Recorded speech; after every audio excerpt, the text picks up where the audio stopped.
Hi class! Today we are going to learn about paintbrushes and kind of get to practice with them because, as you know, next week we're going to be starting our paintings.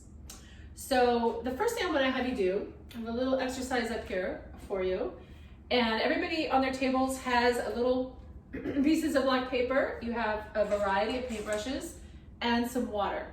And you're just gonna use the water, I'm gonna dip the paintbrush in the water and use that to try to create these brush strokes that you see up here. So it's just kind of a little time for you to kind of play with the paintbrushes, kind of experiment and kind of see how it feels, okay? Does anybody have any questions? Okay, great. Okay, everybody, let's everybody put your paintbrushes down. Let's talk for a minute. What did you observe when you were practicing with these different paintbrushes? Emma, what did you observe? I noticed that in order to make the thickest line, I needed a bigger paintbrush with more bristles, and then in order to make the wavy line, I had to use sort of a smaller brush. Right, exactly. So different paintbrushes will give you different brush strokes. So these are a painter's tools. So depending on what you're trying to create in your painting, that will determine what type of brush you're going to use. The big brush stroke here, created with this brush, right, Emma? That's what you said. And this is called a flat brush. And it's a flat brush because it has a flat top to it. And because it has that flat top, when you paint with it, you'll notice you'll get these nice straight edges here, and you can get a really nice straight line. So it's good for that. Were you able to create these brush strokes here? Anybody? Yes, Emma. Yes, I had to use this brush. The fan. That's called a fan brush. Yeah, and the fan brush is kind of cool because you can get these interesting textural effects with it. And it's kind of a fun brush to experiment. So now that we've gone over the different types of paintbrushes and the anatomy of a paintbrush, and we've talked about our safety tips for the classroom when we're painting. Remember, no eating or drinking in the classroom. Let's go ahead and do some more practice. I have a worksheet. Everybody should have these 2 pages on their tables, okay? And we're gonna practice painting with paint instead of water. How exciting, right? So everybody should have a tube of paint at their desk. We're all going to use the same color. We're all using this ultramarine blue. This is acrylic paint. Acrylic paint is water soluble. That means it comes off with water when it's still wet. Once it's dry, it's permanent. But you can wash your brushes with water.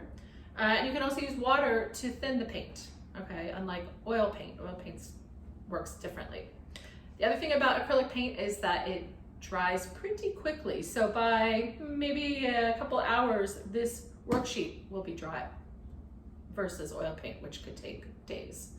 So anyways, everybody pick up your paint tube and you're gonna open it up and you're gonna just put maybe a dime size amount, not a huge blob, because remember, again, this paint dries pretty quickly.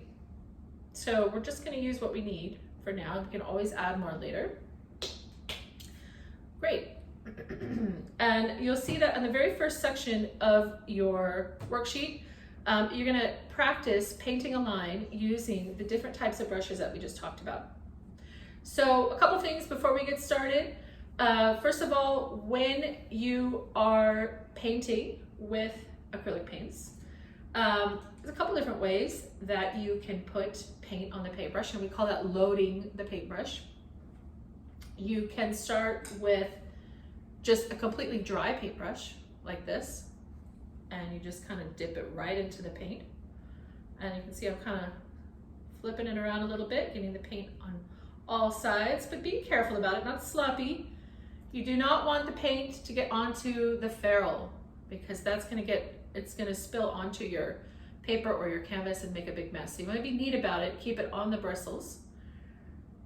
And so this is just, like I said, dry brush, dipping it right in the pure paint, okay? And no big blobs either. You don't want your paintbrush to be like this. You don't want to load your paintbrush like this because that, again, when you go to paint, it's going to create a huge mess. You won't have much control. So there we go. So the very first box, it says flat brush. Remember, this is the flat brush that has the straight edge. And we're just gonna go and paint across. And then as you start to run out of paint, you can flip it over to the other side. Or if you need to, you can dip it right back in your paint again. Go over it again if you want. Okay? So everybody try that. Go ahead and grab your flat brush. And we're just gonna go right into the paint with it. Not being sloppy about it. Good job, Em.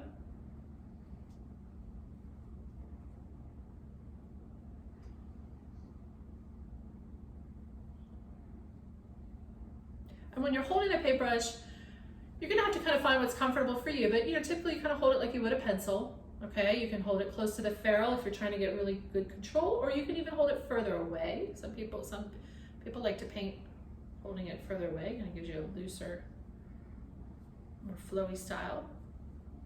Okay, excellent. Now, the next step, this is a really good habit to get into. When you're done using a paintbrush, and as you can see in the next box, we're gonna switch brushes.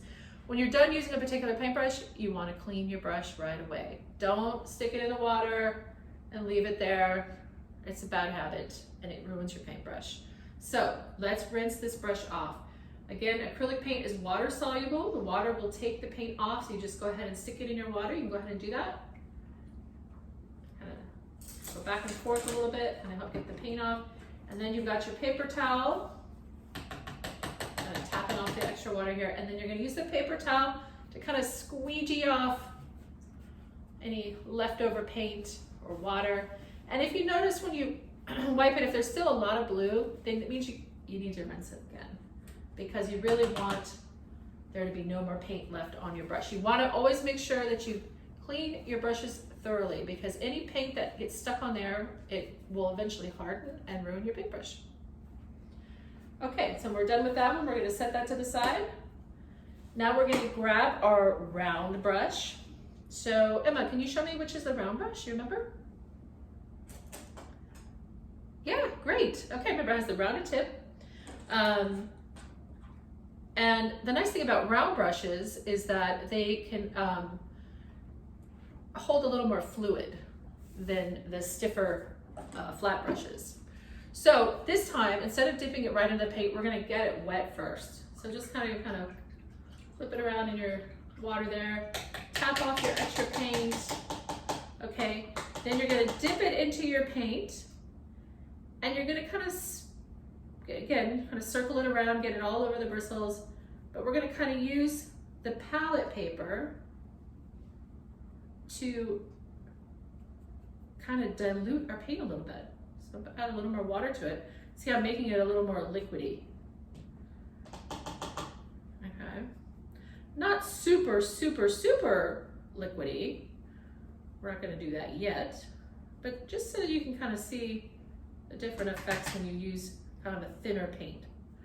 Okay? And then you're gonna go ahead and make a line across the round brush box.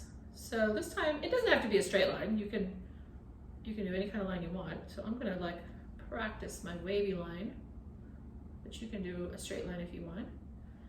And you notice that the paint goes on a little easier, right? Because it's a little thinner. And also, the paint color is a little lighter because it's been diluted with the water. So something to think about when you're going to apply your paint to your canvas or your paper is how dark do you want? And you can always go back and add more layers. Say, oh, I think I want this to be a little bit darker. Okay. Okay, great. Okay, is everybody done painting their clouds? Looks like it. Okay, great. So let's talk about that for a second. Did you notice, was one brush a little easier to paint the clouds with than the other brush? Emma. Yeah, I noticed that the round brush was easier to paint the cloud with because the cloud's like a curvier object, so it was easier to stay in the lines and get everything as compared to the flat brush, which seems like it's made more for straight edges, so it's harder to stay in the lines of the Exactly. That's what I noticed. Did anybody else have the same observation. Yeah, pretty much. But I do want you to remember that with painting, you know, there really is no wrong or right brush to use. You're gonna, over time, kind of discover what you like and what works best for you. But these are some ways to kind of get familiar with how they work. And, you know, if you know you're gonna have a curvy object that you're gonna wanna paint in your painting, maybe grab the round brush rather than the flat brush. So it just depends on the effect that you're trying to create. That determines which of your paintbrushes you're going to use. Okay, so we're going to go ahead and